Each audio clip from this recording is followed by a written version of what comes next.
Right, another entertaining away game. It's finished Dorking Wanderers 3, Weymouth 2. Mark, thoughts on that? Oh, it's brilliant win, really. We obviously started the game with none of our sort of usual suspect wingers, and then our surrogate one, Josh Brooking, went down with his hamstring in the first sort of quarter of an hour. So we had to adjust our shape. We had no option. As it goes, I thought Dan Gallagher, who came on, was unbelievable. That was actually one of the best performances I've ever seen from Dan. At one point, I literally thought nobody's getting past Dan Gallagher today. And he's an unsung hero, really. He really is. He's not fashionable necessarily, is he? He's not. That's the bottom line. But let me tell you, when you watch that back, and I'm sure the fans get it, he was unbelievable. So I had to go to a back four. Concede, Rob Milson makes a mistake. I thought he had a really slow start to the game. He kept slipping over. Made a mistake. Unbelievable goal from them. We then score really good team goal under pressure. I thought it was great to come back 2-1 up. Dead ball that we work on all the time. Great. And then, yeah, I thought our time to go and win the game was in that last 20 minutes of the first half. We forced a lot of last third actions. Didn't think Jordan used the ball well on the left. Didn't think from the right, even though we had Alfie Rutherford playing right wing, obviously out of position. We weren't delivering the ball. So I thought a lack of box entries. I think we were, for possession and last third, we was good value before the break for another goal. Weymouth come out, to their credit, battling away. They've punched the ball in the net for a goal. Referee's not seen it, and I'm okay with that. And the officials today are really nice people, but yeah, it was one of those where he's literally put it in the net with his hand, and we're 2-2 and we're under pressure because the players are really furious. But for me, like, the bigger one was when the lad kicks the ball away. I'm like, wow, like, come on. He's such a good guy. When he watches it back, he's booked one of our players, Rob Milson, actually, first half, for kicking it away, kind of like slightly. And then when he does that, he has to book the guy. He was on a yellow card, wasn't he? He was on a yellow card, and he should have, based on how the referee decided to ref the game. I'm not saying I'm an advocate for yellows for that, especially if it doesn't really slow things down. But based on how he ref the game, he should have issued a second yellow card and red. So we're now sort of feeling a little bit like they've smashed the ball in with their hand. They should be down to 10. We're making changes. We've gone to a back three, and then we went like wingless, didn't we, at that point? Yeah. Like we had sort of central midfielders playing out wide. Yeah, we had players out of position. We went to a back three, took tone off on the booking. We wanted to win the game. You know, teams are winning games in this division. That's what they do this time of year. You know, and bought on Murphy, and then the rest is history. You know, he said to me in the change room, "Thanks for the opportunity, Gaffer." But that is one hell of a goal. Thing is, you know, Reece, obviously, for those that don't know, he was at Arsenal and England until he was like, you know, 18, 19, 20. So he had an elite background, and he does things that others can't do. You never lose that little bit. We've all, a few of my friends, you know, they used to play that level, and in what he done there for that goal, obviously we can't wait to see it back. Phenomenal strike. Technique to die for. And for somebody that's not had many minutes and been out injured and then come on in that situation, knowing that he's a striker and there's a little bit of pressure to try and get something, to have the confidence to do something like that speaks volumes, doesn't it, really?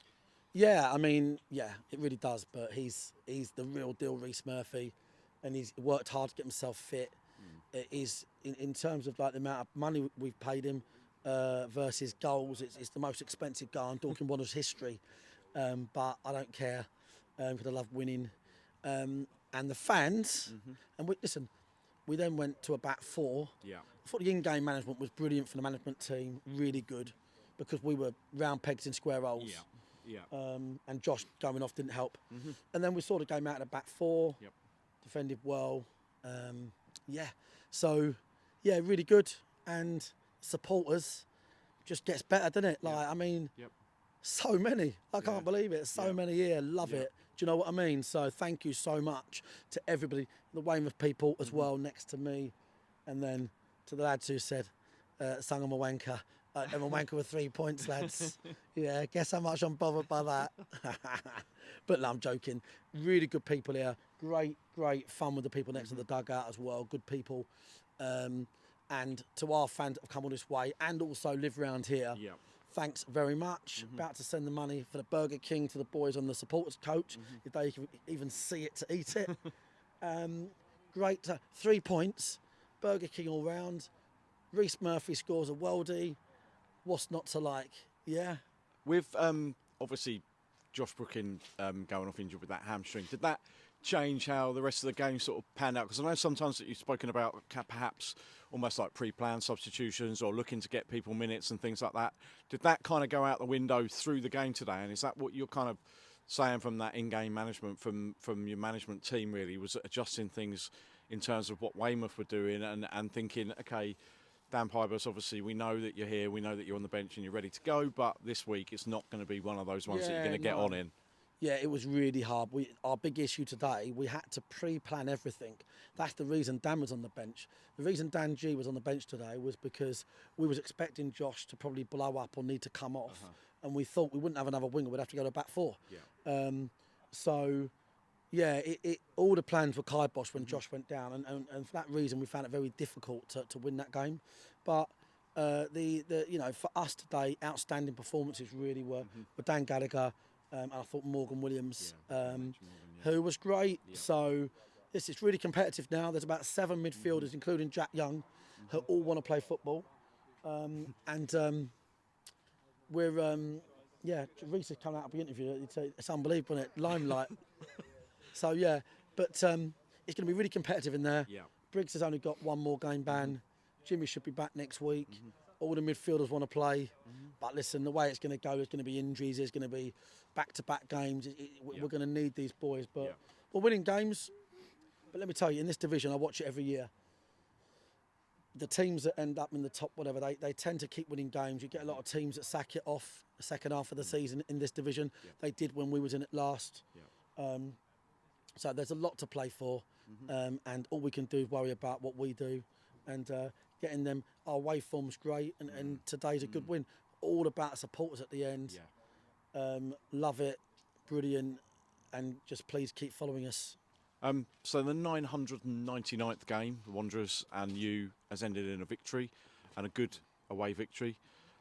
1000th game next weekend at Meadowbank against Western-super-Mare. How much are you looking forward to that now, and fans being there and getting behind the team for that one, and if we can start to build some momentum now? Yeah, I think it'd be good for the club. Like I'd like to see as many people come out for that game as possible for the club, really.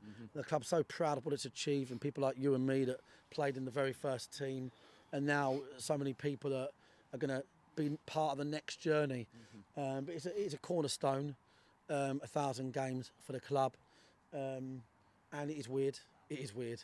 You do feel like, shit, I'm older, and that's a lot of games of football.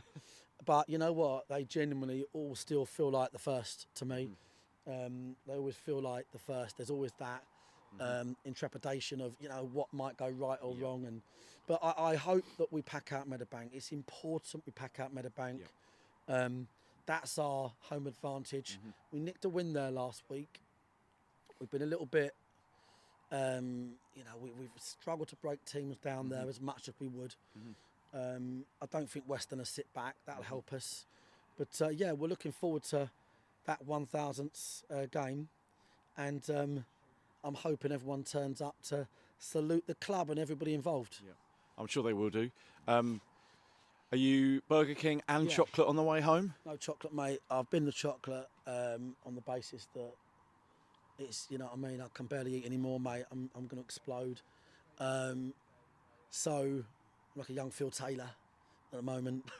But it's Burger King all day long. Not chips, I have burgers. 2 double bacon XLs is what I'm going to have, 2. And that seems a lot, but it's, I'm tired and I need to eat. So, yeah, and the supporters should get theirs as well. Yeah. Excellent. Well, it's well deserved. Thanks for everything, mate. And we'll see you next week. Have a good week. Have a good week training. And we'll see you next week at Meadowbank for the 1000th game. 1000, baby. Cheers, mate.